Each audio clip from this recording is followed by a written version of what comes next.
Hey, what is up, everybody? Welcome inside the Guilty as Charged podcast. My name is Steven. I am the host, as always. A little different show this week for you guys. Obviously, the Tyler is in Hawaii. Alex is working on some med school finals. So, riding solo a little bit this week, but joining me for our official episode of the week is our good friend Kyle. Kyle, how are you doing, man? Doing great, Steven. How you doing, buddy? I'm doing great. Happy to have you. Obviously, Kyle and all of us are still getting to know each other. So I actually found out just barely that Kyle is actually a big Colorado Avalanche fan. And I've got to say, not a huge hockey guy myself, but I've been dabbling a little bit. I got to say, man, that game last night was freaking crazy. Dude, I hope you had the over there, man. Just goal after goal after goal. That is what you like to see in playoff hockey. A lot of momentum changes, a lot of hits, a lot of goals, a lot of fun. So that was a blast. Yeah, I was laughing afterwards. They asked to do like the post game interview right away with I forget his name. Obviously, I don't know him very well, but the reporter was like, "Hey, what was it like to be in that game?" He's like, "That wasn't playoff hockey. There was too many points." And I was like, "All right, like this hockey guy is for real. He's all about this defense. I appreciate it." But I turned the game on. I think like the second period had just started, and so it was already like 5-3 or 5-2 or something like that. And I was like, geez, man, this game is about to go. This is like, Rams Chiefs back in the day that was, 55-50 or whatever. But it was a blast for sure. Yeah. Have you ever been to a game live, Steve? I've been to some minor league hockey games before. Where I grew up in Salt Lake City, they have they used to be called the Salt Lake City Grizzlies. I don't know if they're still called that, but been to a couple games there. I remember specifically one year when I was in college, they had this like off-season edition that they were hyping up, not because he was like good, but because he led the minor leagues in fights. And so it was like this big deal that they were getting like this enforcer and he was going to lead the league in fights again. And so that's kind of the experience of minor league hockey that I have. It's fun to go see the games. I mean, it's action packed. It's right there in front of you, so it's a good time. But we could do a whole show on that sometime if you want. Yeah, we could definitely do. We'll learn some more about hockey, and maybe I'll pick a team or two or something. And next year, I don't know. We'll see. But Kyle and I are here. We have a fun show planned for you guys today. We're going to talk about 10 questions that we want to see answered in honor of the NFL season being 100 days away. This, of course, was as of May 31st when you kind of calendar it out to, the Rams opening game on Thursday night in week 1. That was 100 days. So we're just over that mark right now, 100 days away from the Charger season. So we have some questions that we hope are answered in that time frame between now and then. So we're each going to have 5 questions. We'll discuss each question and, get some different input here. Obviously, Kyle is not with us on a week-to-week basis. And so we'll get a different flavor to this kind of conversation. I'm excited to see how it goes. So, Kyle, let's get to your first question here. Let me put up the banner first and foremost. 10 questions we need answered before the season. We'll start with Kyle's first question, man. Take it away. Yeah. So my first question is, and the one that has been pressing on me the most ever since the JT Woods pick, is will our base nickel, which, as we all know, like nickel is the base formation essentially. So will our base nickel more commonly feature 3 cornerbacks or 3 safeties? My hope and gut is that we see a lot more 3 safety looks than we do 3 cornerback looks, because I really think with the way that Staley likes to basically always have one extra DB than what is traditionally standard for other defensive coaches, we need to have a little bit of girth out there. We need to have a slot or star defensive back that is really able to hold up against a block or really help contain the run. And I think that's where Derwin would be best utilized, is if Derwin's in that slot role and JT is playing free, or Nasir's playing strong, or somehow you just weave those guys around doing different things back there. But what do you think, Steven? Yeah, this is a really interesting question for me, because I think if you look back on the 2020 Rams when they had, of course, Darius Williams, Troy Hill, Jalen Ramsey, John Johnson, and I believe Taylor Rapp was kind of the guy at first. And then Jordan Fuller was kind of their version of JT Woods, if you will, in terms of being that, rookie incoming player who, I mean, he was a 6th-round pick, so it's a little bit different, not as athletic as JT, but to me, if you go back and watch those players, there's a lot of similarities in the way they see things and the way that they're able to kind of process things happening in front of them. So I think it's an interesting parallel because obviously Troy Hill, Bryce Callen, kind of similar players. Obviously the Chargers don't necessarily have a Jalen Ramsey kind of cornerback, but maybe that's Derwin, maybe that's Michael Davis. You don't really know. So that Rams team, I want to say, started the season with 3 corners, and then they kind of shifted into playing 3 safety looks because of Jordan Fuller, because Jordan Fuller was, really kind of taking things in swing and really developing the way that they wanted him to. So this is an interesting question. And then, of course, you go to like the 2021 Rams. Obviously, Staley wasn't there, but last year it kind of stayed 3 corners because they would put Jalen Ramsey into the slot. So there's a lot of like interesting, schematic tentacles, if you will, between, what Brandon Staley has done, what maybe some of his, the other Vic Fangio disciples have done. So I'm very curious to see how this one plays out for sure. Awesome. Yeah, let's all right. That pretty much answers that one, Steven. Let's go to yours. All right, sounds good. Obviously, could not have a conversation like this without talking about the offensive line. And then we've talked a lot about, the right tackle spot and what the Chargers should do there. So I did not want to go that route. So my route is more specifically on the position coaches. So my question is, how much of last year's offensive line success was because of Frank Smith? Like, how much are they going to miss Frank Smith, obviously the Miami offensive coordinator?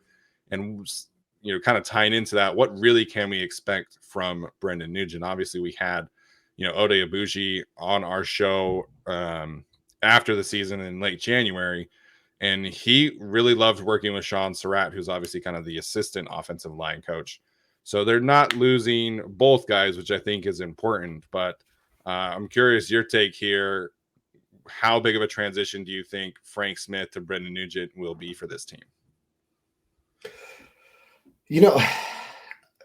I like that there is familiarity with Lombardi. I think the most important thing, though, is really that we have Lindsley. I get kind of mind blown that centers aren't the highest paid offensive line position. Personally, just after what we saw with our years of floundering at that position. I mean, the last time we were in the playoffs, and there was a little bit of a gap between that time and the last time as well, was the 1 year that we had Pouncey healthy, and Phillip Rivers wasn't having to lean over the offensive line, or Phillip Rivers wasn't having to lean over the center and make the offensive line calls for them and then go through his cadence. Like, having a good stout leader on the line, I think is huge at that center spot. So I think that I think a lot of the improvement we saw on the offensive line, obviously Slater was a big part of it, but I think a lot of it boiled down to having a stud right there at that center spot. Brings us back to those Hardwick days. So I'm not as concerned with losing him, although I really liked Frank Smith. But I'm open. I think we have a lot of veteran leadership on that line, and we should be fine. Yeah. What do you think? No, I think, talking about Corey Lindsley in this conversation is perfect. And I'm so glad that you mentioned that. Just really quickly, in terms of, financially, we've seen the center position improve a little bit recently. Of course, Corey Lindsley has a big part to, share there. As the Chargers, when they paid him, he was the highest paid center in the league. That lasted like 2 days. And then the Lions gave Frank Ragnow $13.5 million. Ryan Jensen just got 13 per year, and then Jason Kelsey signed back for this 1 year for 14. So there aren't a ton of elite centers out in there in the league, in my opinion. I think, those 4 players, you could talk about Ryan Kelly. Of course, you talk about Creed Humphrey. So there aren't necessarily the volume of, top tier centers like there are, tackles or even guards. So I think we're seeing that position come full swing. But in terms of Corey Linsley, like he is that emotional vocal leader there. And I think having that kind of player will pay huge dividends for Brendan Nugent as he tries to, come into this situation and establish himself as an offensive line coach. We really only saw him in New Orleans be that guy for one season. He was an assistant offensive line coach before that. I want to say like a quality control coach. So it's been a long time coming for him. And we've already seen, this position be one of a good stepping stone opportunity. So, Brendan Nugent can come in, really tutor Zion Johnson, maybe settle the right tackle position. Then, we might be talking about another rising star in Brendan Nugent. So I'm excited to see how this one plays out. I'm excited to see how this group kind of gels. Obviously, you have a lot more continuity than at this time last season. So I think, if you watch like the all-in videos from Frank Smith, right, like you see his personality. And I think his personality was so important because of what the Chargers were going through, essentially replacing 5 starters from last year. So curious to see how this one plays out for sure. Awesome. And then that brings us to you, Steven. Right? Yeah. Oh no, back to me. Yeah, back to you. Bad. You're good. Yeah. So my second question was, and I've talked about this on a previous podcast of ours. I was elated when we signed you or Kyle Van Noy. I was thrilled. I was like, for me, that was again one of those signings that previously it seemed like Kyle Van Noy would have been somebody signed to replace somebody or take on a starting role, and here we have him for depth, which is awesome. Yeah. But it got me thinking, with his flexibility or with his versatility, being able to flex him out to, a stand-up linebacker role, maybe taking some snaps on third down at middle linebacker or something of the sort. How often do you think we might see Mac, Bosa, and Van Noy on the field at the same time? Or do you think he's going to be just regulated to, spelling Mac and Bosa so they really last the whole season? Yeah, I hope the answer to this question is often, right? Because I think we saw them kind of flirt with a little bit of, the idea with kicking Bosa inside, especially on third downs. It was kind of out of necessity when Justin Jones was injured. And, you saw some very successful, stunts and blitzes and pressure looks with Bosa rushing against guards, early on in the season last year. So my thought process is in signing Kyle Van Noy is that you're bringing him in as a pass rusher only, and who can, play linebacker off the ball from time to time. But I think you're bringing him in to do more of those, designer looks, as Brandon Staley likes to call them. And so, I just did my deep dive on the Chargers pass rush that dropped on Monday for patrons and YouTube members only. But Kyle Van Noy, swapping him in for Kyler Fackrell, I think is going to be a huge addition for this team, and I think it just gives them more flexibility.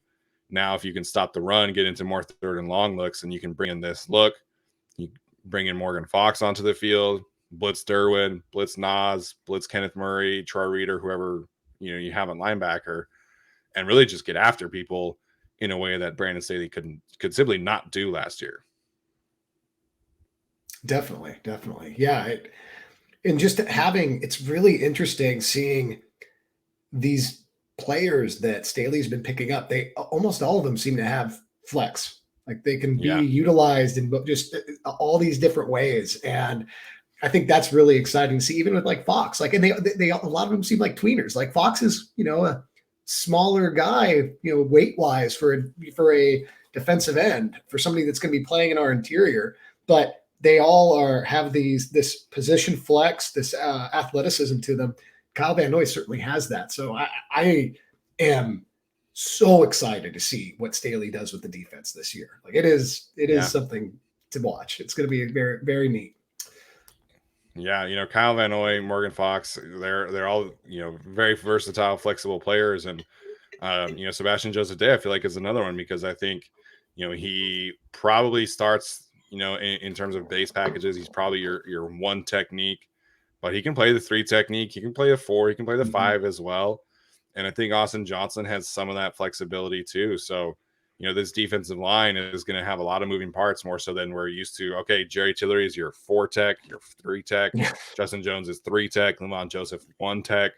So it's going to be a lot less rigid for this group, and I'm excited to see, really how these snaps are divvied up. I really hope that Brandon Staley has learned his lesson in terms of defensive line rotation and needing to keep 6 bodies and keep them fresh. So I hope that's a lesson that he's learned for sure. I think the way I would describe like how Staley must be looking at this and what could be really fun, what we might, be the benefactors of is I really think Staley is going to have a very, very fun year on defense. Sure. Like he's bringing back like it's practically a family reunion for him with all these players he's brought back, with like a Fox and a Mac, like it's like the best hits of his career type deal. Sebastian Joseph Day, putting them all together, and like you said, so versatile, so many different things he can do. Like I can't imagine it not being ridiculously fun to be calling the plays as a defensive coordinator this season. Yeah, so we'll see how that translates. They, they tweeted about the organized activities and as kind of an ode to Step Brothers, and I think you look at Brandon Staley feeling the same kind of way. Like you have so much more room for activities, more room for more personnel packages, and I'm excited to see how he uses that. Man, I think he can be a little bit more of a mad genius this year than he was able to be last year, especially after all the injuries started happening. You're starting Ryan Smith and Tavon Campbell at corner against the Minnesota Vikings. It's like, well, how am I supposed to blitz on 3rd down? I don't have corners who can do anything. Yeah. So my next question here is about Isaiah Spiller. We've talked a little bit about, kind of our expectations in here. So I wanted to get your thoughts on this question. Obviously a lot of people had a lot of high expectations for Joshua Kelly, especially after that first game against Cincinnati in 2020. So I'm curious to get your thoughts here.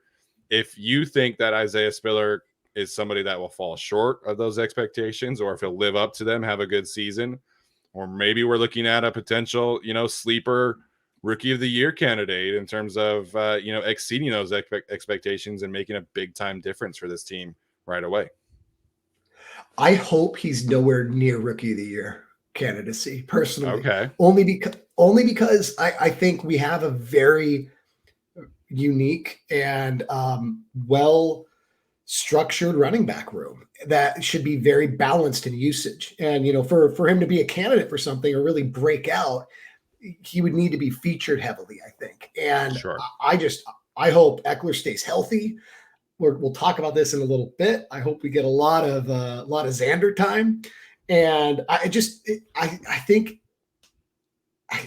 think he will live up to expectations as somebody that's going to be able to come in and be that change of pace guy that we've needed for Eckler for so long. He doesn't need to be the power back, which is great. He can just be somebody to help spell Eckler, maybe give Eckler more time flexed out in the slot or something like that, or get him even more involved as a receiver. But I don't think there needs to be, and I personally don't have super high expectations of Spiller right now. So I expect him to meet the threshold of a 4th round pick where he just comes in and contributes as a role player, as a rotational guy. And hopefully that's that. And our offense is just so balanced that, he just is a steady chugger, Yeah, I'm glad you used the word balance there, because I think one of the reasons why somebody like Isaiah Spiller probably is a little bit more attractive to the Chargers than maybe we might have thought heading in is that ability that he has as a pass catcher. Because last year everybody kind of knew Larry Roundtree comes in the game, Chargers probably running, or he's pass protecting. There's no real threat of him, as a route runner. And I think you could maybe make an argument that Joshua Kelly's a little bit more well balanced as an individual. If you're able to get rid of the fumbles, he's a little bit more capable as a receiver. But now you have Spiller who can kind of give you a bit of both. And I thought it was interesting earlier this morning. Timo Risk, who writes for PFF along with Arjun, was kind of looking at tendencies for how many teams are seeing 8-man boxes or 6-man boxes, and how do those teams, kind of see it more often, less often. Obviously, the Titans led the league in seeing 8-man boxes last year. Broncos very much in that category as well, and the Patriots. And so then you look at who sees 6-man boxes the most, and the Chiefs, no surprise, were leading that category. And then you have the Chargers and the Cardinals tied for second in terms of seeing 6-man boxes the most on a down-to-down basis. So Isaiah Spiller is going to have a lot of clean looks for this team in terms of not having to run into 8-man boxes very often. Like you said, bringing that balance as part of the equation. And then teams just can't load the box against Justin Herbert, man. So there's a really good opportunity for Spiller to come in right away and make a strong impact. Maybe it's not 1,000-yard season, but maybe he's averaging, 5 yards a carry, 5.5 yards a carry, and just is super efficient in the touches that he does get. Definitely. As I'm looking ahead at our questions, just as a spoiler for everybody, I'm so proud of us for not bringing up Pipkins or Storm.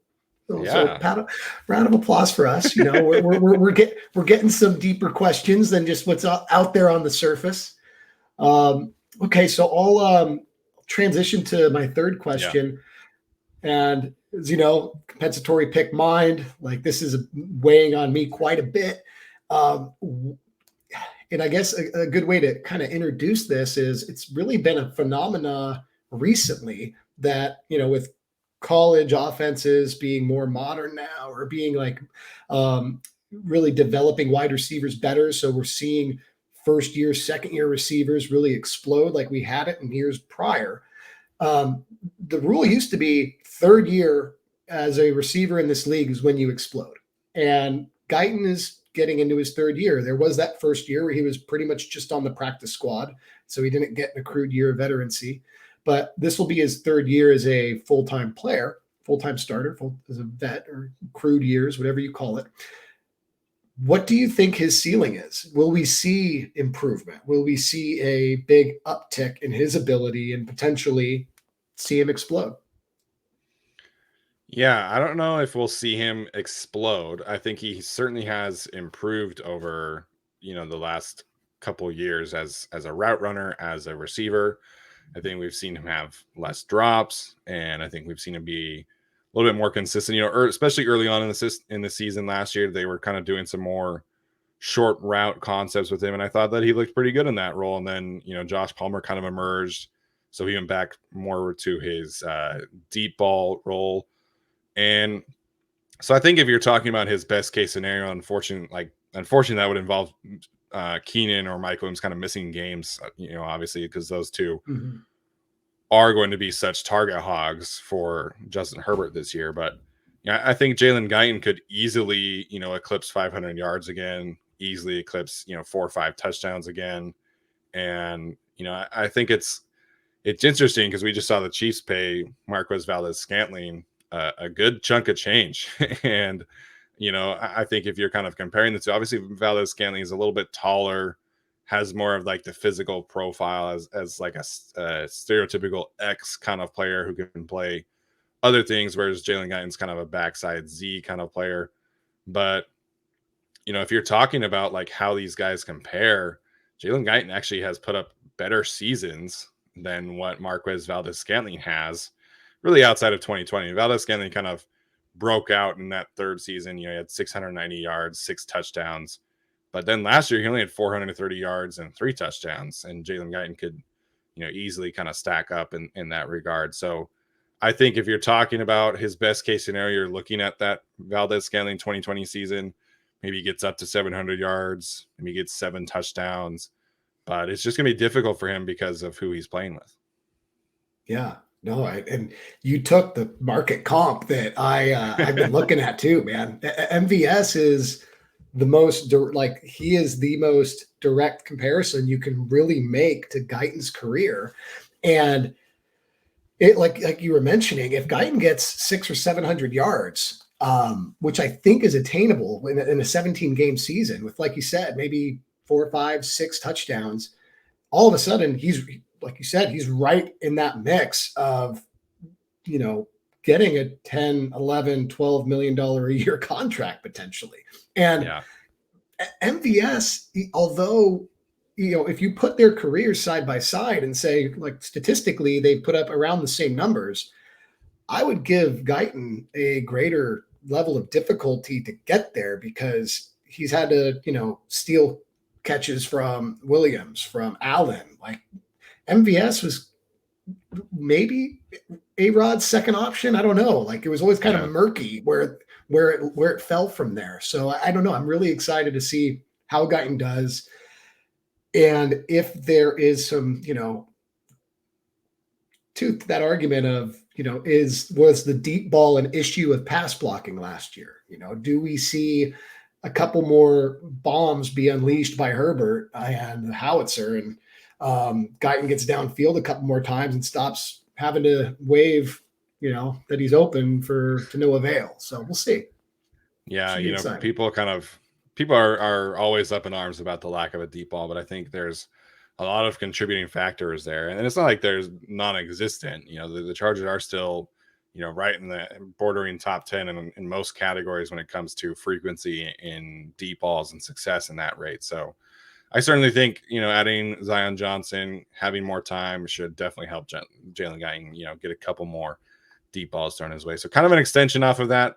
I'm very curious to see what happens with DeAndre Carter this year. The Chargers, of course, only kept 5 receivers last year. Really only kept 4 because their 5th was always the returner. Not super involved unless somebody was injured or, they were playing a ton of snaps against the Las Vegas Raiders in Week 18. But I think you are looking at Carter as potentially somebody who's a little bit more well-rounded of a returner / receiver than somebody like Andre Roberts was. It's obviously a better returner than KJ Hill, but I'm curious about your expectations for Carter as an offensive player as opposed to just what he's able to do on special teams. I think anything we get from him on offense is just sprinkles on the donut, man. Like, this thing, we're looking pretty darn set at wide receiver, I feel like. Yeah. And whatever we get is just a bonus in my mind. If he adds some sort of wrinkle or element, that's great. But is he in need? I don't. I like it in the sense of, going back to Week 18 with the Raiders, where Mike Williams was having to put the team on his back and play when everybody was gassed. Now, are we going to have another 80 offensive play game? Hopefully not. Or as long as we win, hopefully, yes, because that was really fun. but different outcome. We have to, yeah, exactly. But from a depth perspective, is it great to have somebody like you said that can take on a role more so than Roberts? Yes, maybe he's somebody that's just can fill in when somebody needs to be spelled or if we have injuries. But at our base offense, with everything laid out and everyone healthy, like, it's all just sprinkles on the donut. I'm really happy with where we're sitting right now with our starting lineup and even our depth pieces beyond that. This is the most excited I've been about both sides of the ball, I think, ever. So very fired up. Yeah, I think that's a good way to put it in terms of his specific role. I think you're kind of talking about balance to a lesser extent, right? Because I feel like Andre Roberts wasn't necessarily super involved in terms of his snap load, in terms of his workload, but I feel like every time he came in, it was like almost always an end around, or like he would just run, like a flat route. So I'm hoping that Carter can be used a little bit more versatilely than that. So I'm hoping that it's not super predictable when he comes in. Oh, he's going to motion. He's either going to run a flat route or he's going to get the ball and run. So, and Justin Herbert kind of pointed out that they can do some end around stuff with Gerald Everett too. So I think they have more options to kind of stretch defenses horizontally with those two players. And I'm hoping that Carter can get 10 snaps a game, maybe a catch here and there, handoff here and there, and just not be super predictable in the way that they use him. Mm-hmm. Definitely. All right, Kyle, let's get to your fourth question here. Yeah. Can I go off script and delete that question? Of course. The audience doesn't know what it is, so let's just get rid of it. It was a Tillery one, guys, and we don't need to bring that up. So let's move on from that. It's something that's been on my mind quite a bit. I think most of these are defensive questions, I guess, for me, but except for guidance. But I am fascinated with what Staley is going to do with this defense, and from what I've studied, a big part of his defense is having a cornerback that can basically shut down the weak side of the field, lock somebody up in man coverage. But I know, like you said, with Ramsey, he moved him around a little bit more than when I'm mapping out how this season should look than what I might be predicting. So do you believe, I guess this is a two-pronged question. Number one, do you believe that we will see Jackson move all over the field and shadow a number one, which is going to be tough when we get to games like the Raiders, because even though Devontae is like number one, Renfro's no slouch either. Right. And then the follow-up there is, do you think somebody like Asante, Davis, or even Callahan will be a good enough man-on-man guy to basically take that weak side man-on-man assignment if J.C. Jackson gets flexed to another part of the field, like in the slot or on the strong side receiver? Yeah. Again, this is just something that I'm really excited to see, because Brandon Staley said that they signed JC to be that guy who goes up against number one targets. Yeah. But the interpretation of who is a number one target is always up for debate. Because if you're talking about the Raiders, maybe the number one target might actually be like Darren Waller. Maybe it might be Hunter Renfrow in terms of like distribution, or maybe in terms of like priority in terms of shutting down. Because I feel like, I mean, obviously Devontae Adams is my pick for the best receiver in the sport, but you can more easily help on a Devontae Adams because he does a lot more of the deep stuff. So you can shade coverage his way. You can, have a bracket on him. Whereas if you're somebody against Hunter Renfrow, you have to win as soon as the ball snaps. You do not have time. And it's very, very similar, when teams are playing against Keenan Allen. And so I think if you put JC Jackson against Renfrow, I would understand that, because you're trying to shut down the immediate threat and give help to kind of the vertical deep threats. So it is going to be interesting how Brandon Staley kind of interprets that on a week-to-week basis. Is JC Jackson going to guard Travis Kelce one-on-one? Is he going to guard, CeeDee Lamb, Cooper Kupp? Or is he going to go up against like Allen Robinson? Is he going to go up against Juju? So I think Brandon Staley's idea is for him to shadow number ones. But as we've seen, Bill Belichick employ his number one corners, sometimes his interpretation of the number one in terms of shutting down is not necessarily like a team's wide receiver one, but instead like the more immediate threat to their defense. Definitely. Yeah. And that, so if they do move him around, do you have faith in Asante to lock somebody up on that weak side? I do. I think we see Asante take a big leap forward this year, personally. Yeah. We've seen some other cornerbacks take big leaps in the second year. Obviously, Trayvon Diggs comes to mind. What he did this past season. You can talk about one of my guys, Jalen Johnson, with the Bears, who kind of came into his own as a second-year corner. So we saw glimpses of it, right? Like against Chase Claypool, against Amari Cooper, where, Asante was really holding his own. Even in training camp, we saw him go against Keenan Allen quite a bit and really be the best corner against Keenan last year in training camp. So I'm very excited to see what Asante can do this year. And Bryce Callahan, I have less questions about his ability and more questions about his availability. If he can stay healthy, how many games are we getting? In a very similar vein of Chris Harris last year.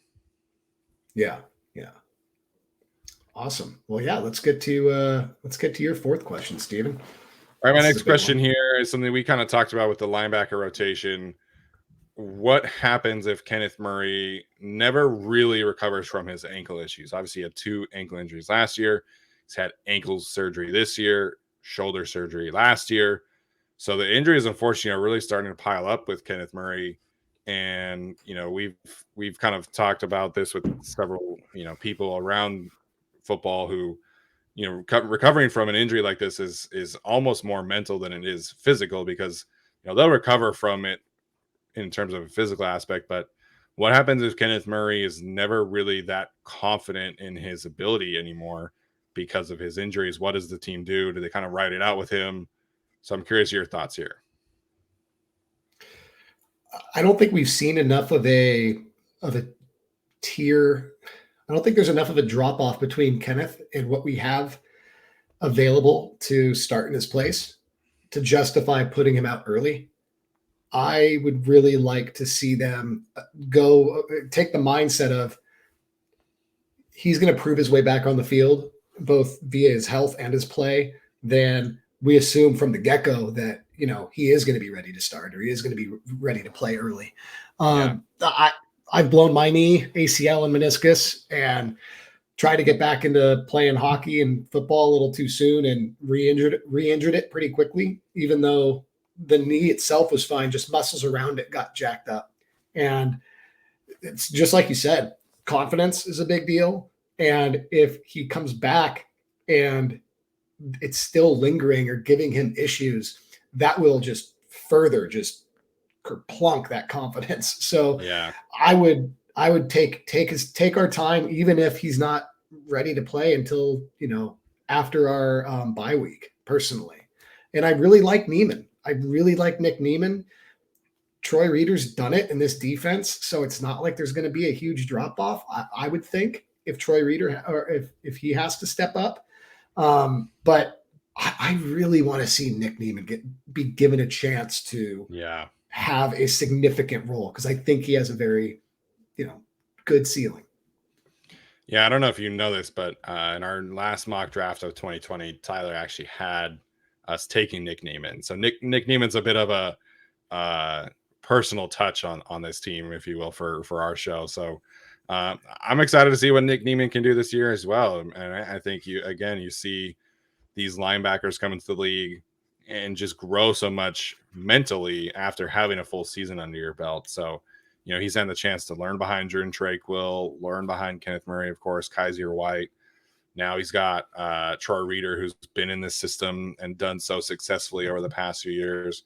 So Nick Neiman has the upside, the physicality to play this position for this team. It's just how much of a learning curve has he had. And I think, we'll see a little bit more of that this year. But he led the team in special teams, or not special teams. He led the team in total tackles during the preseason and really kind of showed those glimpses that we wanted to see. But in terms of Kenneth Murray, I think Brandon Staley said that he'll be ready for training camp. But at the same time, we've seen time and time again how this staff kind of eases players back into things. So if Kenneth Murray's not healthy until week 1, that's the first time he's cleared to participate 100%, I would hope that they kind of ease things into him and kind of lean on Drew Tranquill, who we didn't really mention, Troy Reeder, and the rest of that group. Maybe have him be in more situational roles, almost like they did with Denzel Perriman in 2020, when it was like, okay, Denzel's going to be our supporting guy. He's not going to be our full-time starter unless we need him to. And then if Murray earns more snaps, then he earns more snaps. But I'm just curious to see, if Murray suffers a setback, if he's not necessarily trusting himself, will they, have kind of the confidence in those other guys to say, hey, you know what, we're just going to wipe our hands essentially of this situation. We'll let Kenneth have, until, like you mentioned, bye week, and then we'll see. Do they trust those other guys for the first 7 games to handle it from the linebacker position on their own? And with Tillery not getting his 5th year option exercised, could we see, the second player? I mean, maybe Herbert doesn't get his exercise either, because we just go ahead and re-sign him. But You're right. But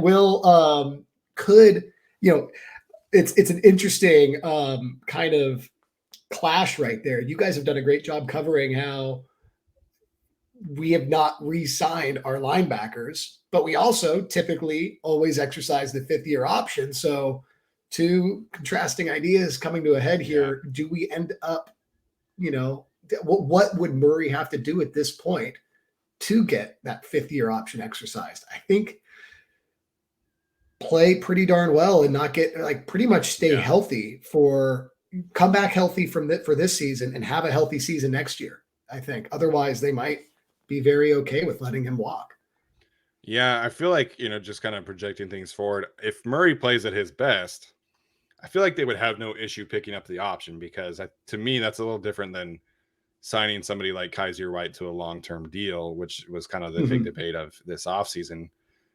And then he ended up signing for a short-term deal in Philadelphia. But, Kaiser's perceived market wasn't necessarily that expensive. The issue was just kind of the long-term kind of potentially need that you would have to attach to yourself to. So I think we've seen that Brandon Staley is okay living on the short term with these linebackers.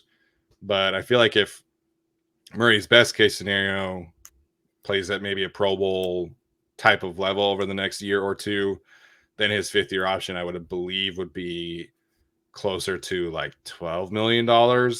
So if you're talking about best case for Kenneth Murray, you almost have to pick up that option. But then again, like you said, just like the financial debate there of how much money are you willing to invest in the linebacker position, even if it's just for a year. Yeah. And I think you hit the nail on the head there. I think it would take Pro Bowl style play because he wasn't drafted by Staley. And Staley does have 2 guys that he brought on this team and Neiman and Amen that he's been very high on. So it'll be interesting. And that's right around the time where those guys should be getting the chance to start. So it'll be interesting to see how that plays out. Yeah, definitely. All right, Kyle, let's get to your last question here. I'm sure people are very anxiously awaiting it. Yeah. Let's talk about my favorite guy of the offseason. How large of an impact can a 7th-round rookie fullback have on a team? That's my question.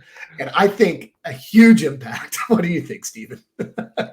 Yeah, I mean, if you're talking about like statistical impact, I don't think he'll have a huge impact. But, I think one of the reasons you're drafting a guy like Xander Horvath as opposed to just waiting is because you want that flexibility, again, that balance to have a guy who's legitimately carried the rock in college, who has legitimately shown off some receiving chops and has a great athletic profile that you can develop into some special teams. So I think he'll be certainly more involved than we saw Gabe Neighbors or Steven Anderson be in terms of that fullback role.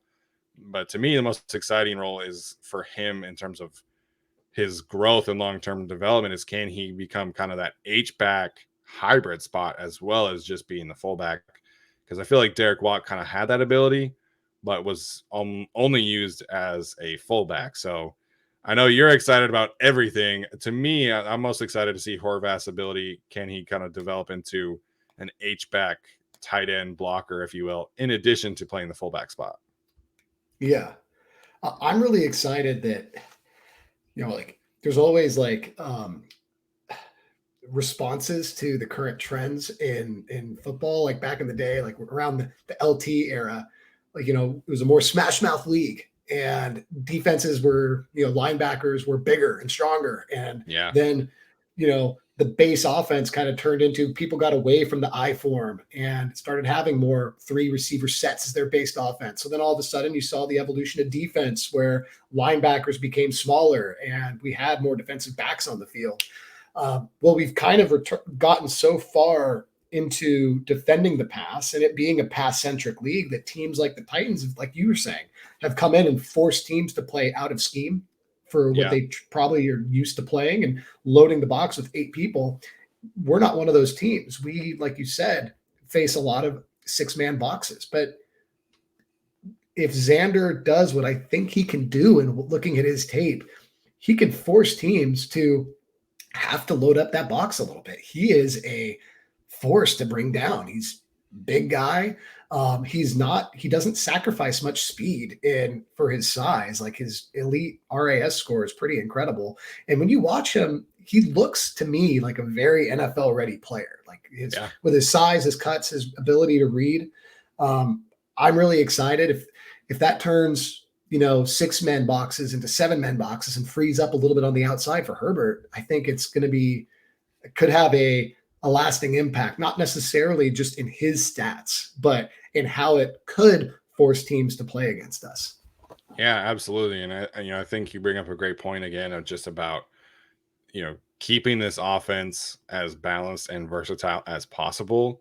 And, if Justin Herbert is facing, less too high fronts than he was last year, then I think that's a really good thing. Like, it keeps defenses honest. And I think, we've heard from, I don't know if you listen to Coach Vass or read any of like Ted Wynn's stuff, but they're two of the best in terms of, football schematics and things like that. I would definitely recommend anyone check them out. But, they've talked about the evolution of the too high scheme in today's NFL kind of being that defensive counterattack to guys like Herbert, Patrick Mahomes, and Josh Allen. Well, what's the offensive counterattack to the too high is running the ball. As we saw against the Chargers defense last year, it's like, okay, you're going to play 6-man fronts against me. We're just going to run the ball, and you're not going to be able to stop Josh Jacobs in the fourth quarter and overtime. So Spiller and Horvath can kind of come in and have that same effect for the Chargers offense. It might mean less passing yards for Justin Herbert. It might mean more explosive plays for Justin Herbert. And so I think in terms of his value could, of course, outweigh his actual statistical impact. It's pretty exciting to think about thinking where we were last year with our running back room and thinking, what if we added 2 solid complementary pieces to Eckler? Yeah. Not just 1, but 2. And we might have those. And I will say Horvath was the only pick that I actually screamed at my TV over. What the heck? A fullback? And this is why. And then I got on the YouTubes and watched his highlight reels and everything. I was like, oh, okay. I like this. This is good. Yeah. Tom Telesco compared him to Mike Allstott. I think that's a little rich for my taste, but I think Horvath can certainly carve out a role for this team, be an effective player, and again, just create some, external value, if you will, for what they want to do on offense. And I'm sure if Tyler were here, one of his 10 questions would be like, are we a run first team? I don't think that's necessarily the case, but I think they'll certainly be a little more run heavy, a little bit more balanced in that regard with Spiller, Horvath, Zion Johnson, Jamari Salyer, all these kind of other draft picks that we've seen too. Could he be a Peyton Hillis? I think he could. Not Peyton Hillis that was on the Madden cover and led the league in rushing, but those other years where Hillis was kind of the third piece and gets you 250 yards rushing a season. I think Horvath could certainly do that kind of role. Okay. That 1 year of Peyton Hillis, man, and he had the reverse LT helmet face mask. It was wonderful, and then he just vanished into nothing. Yeah. But all right, we'll wrap this up with my last question. This is something that I'm really excited to see. What does year 2 look like from a defensive front standpoint under Brandon Staley? We've kind of talked a little bit about it with the Mac, Bosa, and Kyle Van Noy question, but if you watch the 2020 Rams and you watch the 2021 Chargers from a defensive front standpoint, they're not very similar in terms of the personnel packages that they employed. And I think if you watch the Rams, you see a lot more versatility. You see a lot more, 5-1 fronts as opposed to, a true 3-4 or a 4-2 in terms of nickel packages, like we already talked about too. But I think now that Staley has the horses to kind of move things around, I'm just so curious to see what that looks like in terms of personnel packages. And again, being less rigid, more fluid in his second year as the head coach and defensive play caller here. Yeah. And I think you called it out. I would love to see way more 5-1 fronts, just our tight front. When we utilized that last year, we were so much more effective as a defense. And that was when we had our band of misfits on the front. So plug in our new acquisitions and our new, Mac and the guys we have across the front now and start running that tight front again. And I really think the sky's the limit, but we'll see. Yeah, man, I think looking back, we kind of did a disservice to the defense in terms of our expectations. And, of course, a lot of the injuries did not help, losing Chris Harris right away, even though Chris Harris was never really himself. Like, even that right away just kind of took flexibility away from the team. And then you lose Justin Jones week 1. And then, you're just forced into so many different things that just constrict your defense because you don't have that kind of depth that you need. Mm-hmm. Even losing Mark Webb, forcing you to play Trey Marshall for, the whole middle of the season. And now you have all of these capable players. And that to me is like, people on the outside are like, oh, the Chargers haven't made the playoffs. Like, they always get this hype. And it's like, well, they've always had the top 10 in terms of their players. They've always had star players, but the depth of this team, I am so excited to watch how this pans out because they just have so many more options aside from just like, okay, Phillip Rivers is really good, Melvin Ingram really good. You're just relying on those players to be those great players. Now they have a JT Woods. Now they have a Morgan Fox who can come in and just really excel at their complementary role and give Brandon Staley, Joe Lombardi just more options as play callers. Yeah. There's this habit to already want to downplay how good this defense can be because we know that Mac is a little older and coming off an injury. And Bosa has been used like so heavily. Like, is he going to hold up all season? But with our projections of our defense, I think most of us as Charger fans are already cooking that into the equation and are not even really allowing ourselves to think about just how great this defense can be if, health stays on our side. If we get Mac and Bosa healthy for that playoff run, it's going to be filthy. It's going to be absolutely disgusting and amazingly fun to watch. Like, it could be that is the stuff of a generationally significant defense. So yeah, I can't say enough good things about it. Absolutely, Kyle. Really excited about everything. So glad that you were able to join me. I feel bad though. I did not even acknowledge the bolo tie today, so that is a mistake on my end. The ever consistent bolo tie.